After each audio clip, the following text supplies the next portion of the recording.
me is pointing toward. I'm not worried, I'll follow reward. You pop my head open like a gun. And pop his head open like a gun.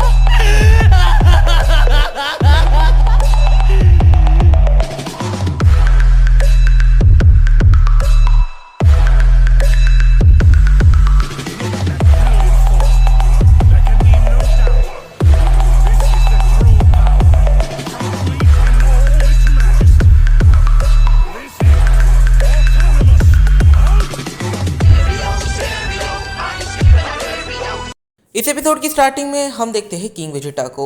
इस point पर king Vegeta किसी की तरफ emotionless तरीके से देख रहे थे। इस पॉइंट पर किंग वेजिटा कहते हैं, मुझे लगा नहीं था कि तुम इतने स्ट्रांग रहोगे, बट फिर भी तुम स्ट्रांग हो। और यहाँ पर जो किंग वेजिटा है वो अपने हाथों को काइंड ऑफ साफ करता है और कहता है, क्या तुम जानते हो, अगर मैं तुमसे अपने जवानी के टाइम में मिला होता तो मैं अभी तक तुम्हें एलिमिनेट कर चुका होता। तुम स्ट्रांग भी हो, वीक भी हो। मुझे तुम्हें क्या कहना चाहिए समझ नहीं आ रहा। वैसे तुमने तुम्हारा नाम मुझे क्या बताया। इस पॉइंट पर हम देखते हैं टोपो को, जो किंग वेजिटा के सामने खड़ा था।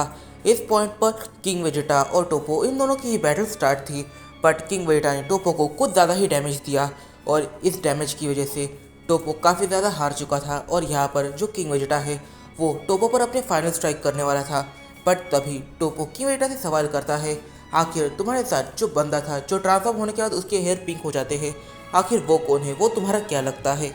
इस पॉइंट पर जो किंग वेजिटा है वो टोपो की तरफ देखते हैं और कहते हैं, तो शायद से तुम्हारा सामना उससे हो चुका है, तो फिर तुम अभी तक एलिमिनेट कैसे नहीं हुए। वो मेरा अब तक का सबसे वफादार कमांडर है और मैंने उसके साथ पास्ट में काफ़ी सारे मिशंस भी किए थे। इस टाइम पर टोपो विशंस की बात सुनकर थोड़ा सा शॉक होता है, मतलब कि उसे पता नहीं कि बारडॉग और किंग वेजिटा ये दोनों किस टाइप के मिशन पर जाते थे। यहाँ पर टोपो उसे सवाल करता है कि आखिर तुम्हारे मिशंस कैसे हुए थे, और यहाँ पर किंग वेजिटा उसे एक्सप्लेन करता है कि साइंस का काम क्या होता था। फिर किंग वेजिटा एकदम से उसे एक फाइनल स्ट्राइक देता है और ये स्ट्राइक उसे एलिमिनेट करने के लिए था और इस स्ट्राइक में काफ़ी ज़्यादा डैमेज उसे मिला। इस टाइम पर टोपो अपने लिमिट के बाहर जा चुका है, उसने कुछ ज़्यादा ही डैमेज खा लिया है। अब टोपो ठीक से मूव भी नहीं कर पा रहा, पर यहाँ पर जो टोपो है वो एक जगह पर स्ट्रेट खड़ा है। बारडॉग इस चीज़ को देखकर थोड़ा शॉक होता है। किंग वेजिटा बैटल ग्राउंड के अंदर उसने सिर्फ देख ही रहे थे। यहाँ पर जो टोपो है वो अपनी आंखें बंद करता है और इस पॉइंट पर जो टोपो है उसने एक नई ट्रांसफॉर्मेशन को अचीव कर लिया है और ये है टोपो द डिस्ट्रॉयर। उसके बॉडी पर हकाशिन सिंबल्स आ जाते हैं और यहाँ पर जो टोपो है वो किंग वेजिटा की तरफ देखता है और कहता है, तुम तो उससे भी बड़े विलन हो। और यहाँ पर जो टोपो है वो एक काफ़ी ज़्यादा डेंजरस सा पंच मार लेता है और वो इस पंच को सीधा किंग वेजिटा के ऊपर मारता है और इस पंच से किंग वेजिटा पीछे जा ही रहा था कि टोपो काफ़ी ज़्यादा डिस्ट्रक्शन से बने हुए अटैक किंग वेजिटा की तरफ करने लग जाता है और इन अटैक्स की वजह से किंग वेजिटा एलिमिनेट हो जाता है। जब सारे ही गॉड ऑफ डिस्ट्रक्शन हकाशिन टोपो को देखते हैं तब वो पूरी तरीके से शॉक हो जाते हैं। यहाँ पर जो बीरस है वो समझ जाता है कि ये एनर्जी की एक गॉड ऑफ डिस्ट्रक्शन की है। अब टूर्नामेंट ऑफ पावर को एक गॉड ऑफ डिस्ट्रक्शन ने ज्वाइन कर लिया है। इस पॉइंट पर गोकू जो अपनी सुपर सैयन 4 ट्रांसफॉर्मेशन के अंदर होता है वो एकदम से कुछ नोटिस करता है और वो इस चीज़ को नोटिस कर लेता है कि टोपो अब अपनी गॉड ऑफ डिस्ट्रक्शन ट्रांसफॉर्मेशन में चला गया है और ये टोपो ने फर्स्ट टाइम अचीव करी है। ये चीज़ गोकू काफ़ी अच्छे से जानता है, पर गोकू के दिमाग में ये सवाल आ रहा था कि आखिर ये कैसे हो सकता है। मतलब कि मेन टाइमलाइन में फ्रीजा ने उसे डैमेज दिया था और फ्रीजा ने कुछ ऐसी चीज़ें करी थी जिससे टोपो काफ़ी ज़्यादा हर्ट हुआ था और तब टोपो अपनी गॉड ऑफ डिस्ट्रक्शन वाली फॉर्म में गया था। उससे पहले टोपो का अल्ट्रा ईगो को अचीव करने का कोई चांस ही नहीं बनता। तो आखिर इस टाइमलाइन में फ्रीजा नहीं है तो फिर इसकी जगह किसने ली, गोकू इस चीज़ को नहीं जानता। इस पॉइंट पर जो रेडिट है उसे ऐसा लगता है कि टोपो यहाँ पर काफ़ी बड़ा थ्रेट बन सकता है और यहाँ पर टोपो एक स्ट्रॉन्गेस्ट कैरेक्टर है, वेजिटा उसे अकेले टेक डाउन नहीं कर सकता और यहाँ पर वेजिटा का ध्यान नहीं था। इस एक रीज़न के से रेडिट्स एकदम से टोपो से बैटल करने निकल जाता है। जैसे ही रेडिट्स वहाँ पर जाता है वो टोपो को डैमेज देना स्टार्ट कर देता है।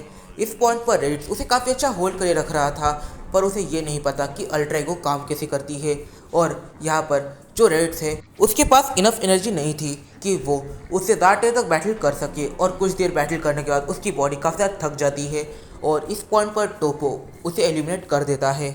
जैसे ही वेजिटा का ध्यान इन सारी चीज़ों में जाता है वेजिटा एकदम से अटैक करने के लिए आगे बढ़ता है। इस पॉइंट पर वेजिटा अपने दोनों हाथों के साथ एक काफ़ी डेंजरस अटैक बनाकर टोपो की तरफ जा रहा था। यहाँ पर वेजिटा को काफ़ी हद तक गॉड ऑफ डिस्ट्रक्शन कैसे बनते हैं इसके बारे में पता है। इसकी वजह से यहाँ पर वेजिटा अपने सुपर सैयन ब्लू का यूज़ ना कर सुपर सैयन 4 का यूज़ करता है ताकि वो यहाँ पर खुद भी अल्ट्रा ईगो को अचीव कर सके, ताकि जब टोपो उसे डैमेज दे तब वो उसके डैमेज को एनर्जी में कन्वर्ट कर सके। सुपर सैयन 4 वेजिटा इस टाइम पर टोपो के ऊपर काफी ज्यादा अटैक करने लग जाता है। वो टोपो को काफी ज्यादा डैमेज भी दे देता है और टोपो भी उसे डैमेज देने लग जाता है।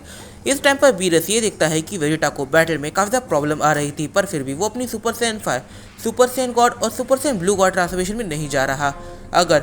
अगर वेजिटा गलती से भी सुपर सैयन 5 में भी चला जाता है, पर फिर भी वो टोपो को काफी आसानी से टेक डाउन कर सकता है, पर वो सुपर सैयन 5 में नहीं जा रहा। इस चीज को देखकर बीरस थोड़ा बहुत गुस्सा था।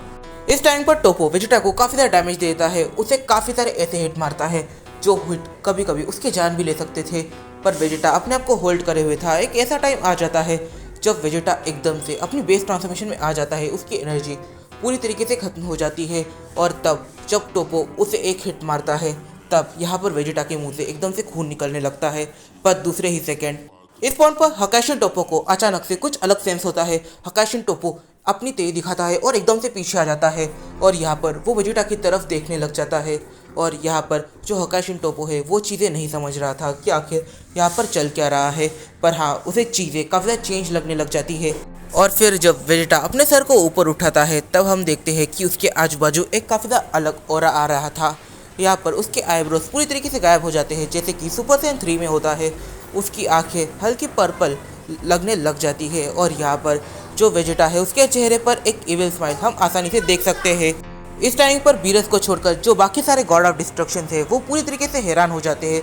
उनके एक्सप्रेशन से ही हमें पता चल जाता है, पर यहाँ पर बीरस है वो भी इस चीज़ को नहीं जानता था कि वेजिटा को अल्ट्रा ईगो का नॉलेज है। इसकी वजह से वो हैरान था, पर इतना ज़्यादा हैरान नहीं था क्योंकि उसे काफ़ी हद तक वेजिटा की ट्रेनिंग अल्ट्रा ईगो ट्रेनिंग की तरह लगती थी और यहाँ पर वो कंफर्म हो चुका है कि वेजिटा अल्ट्रा ईगो की ही ट्रेनिंग करता था। इस टाइम पर जो जितने भी एंजल्स वहाँ पर थे वो पूरी तरीके से शॉक हो जाते हैं क्योंकि वेजिटा का पावर लेवल ये टोपो के पावर लेवल से तो कुछ ज़्यादा ही था। इस टाइम पर वेजिटा टोपो से कहता है तो चलो राउंड 2 को स्टार्ट करते हैं, अपने आप को बिल्कुल भी होल्ड बैक मत करना और जितना तुम डिस्ट्रक्शन के बारे में जानते हो वो सारी चीज़ें मुझे दिखाओ। इस टाइम पर वेजिटा की जो हालत है वो काफ़ी ज़्यादा डिफरेंट है। यहाँ पर वेजिटा के पास अल्ट्रा ईगो है और उसके सामने हकाशिन टोपो खड़ा है, तो फिर वो भी होल्ड बैक नहीं करने वाला।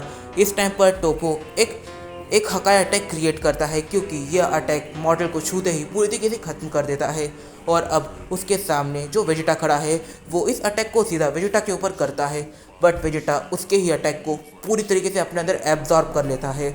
इस चीज़ को देखकर टोपो और सारे ही गॉड ऑफ डिस्ट्रक्शन परेशान हो गए थे क्योंकि किसी गॉड ऑफ डिस्ट्रक्शन को भी ये नहीं पता था कि वो हकाई को अपने अंदर एब्जॉर्ब कर सकते हैं। वेजिटा के चेहरे पर वापस से एक इविल स्माइल आ जाती है और यहाँ पर जो वेजिटा है वो टोपो से एकदम से कहता है तो अब राउंड 2 को स्टार्ट करते हैं और वेजिटा एक फाइटिंग स्टांस बना लेता है।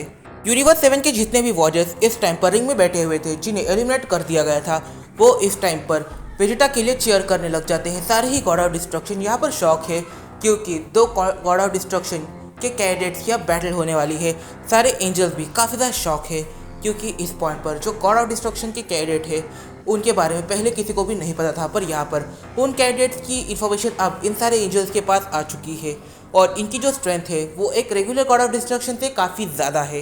ये दोनों ही एक दूसरे के ऊपर अटैक करने के लिए आगे बढ़ते हैं। यहाँ पर वेजिटा टोपो के सामने काफ़ी ज़्यादा छोटा देखने को मिलता है, पर हाँ वेजिटा के पास टोपो से भी ज़्यादा स्ट्रेंथ हो सकती है और इन दोनों के बैटल करने की वजह से जो टूर्नामेंट ऑफ पावर का एटमॉस्फेयर है वो ग्रीन से पूरी तरीके से पिंक हो जाता है। सारे ही लोग इस बैटल में हाइप होने लगते हैं। इस वीडियो में काफ़ी सारे सवाल निकल के आते हैं। सबसे पहले सवाल तो यहाँ पर ये निकल के आता है आखिर टोपो और वेजिटा इन दोनों की बैटल किस लेवल तक पहुँचने वाली है। इस टाइम पर स्ट्रेंथ किसके पास ज़्यादा है, आखिर ड्यूरेबिलिटी किसके पास ज़्यादा है और दोनों ही गॉड ऑफ डिस्ट्रक्शन कैंडिडेट है, तो फिर ये battle god of destruction versus god of destruction, Hakaishin versus Ultra Ego ऐसे होने वाली है। तो क्या तुम इस बैटल के लिए एक्साइटेड हो?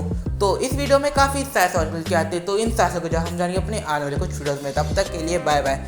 अगर तुम्हें ये वीडियो पसंद आई है तो प्लीज़ जाकर इस वीडियो को एक लाइक कर दो, कमेंट करना मत भूलना क्योंकि मुझे तुम्हारे कमेंट से काफ़ी ज़्यादा मोटिवेशन मिलती है। तो मिलते हैं अपनी अगली वीडियो में।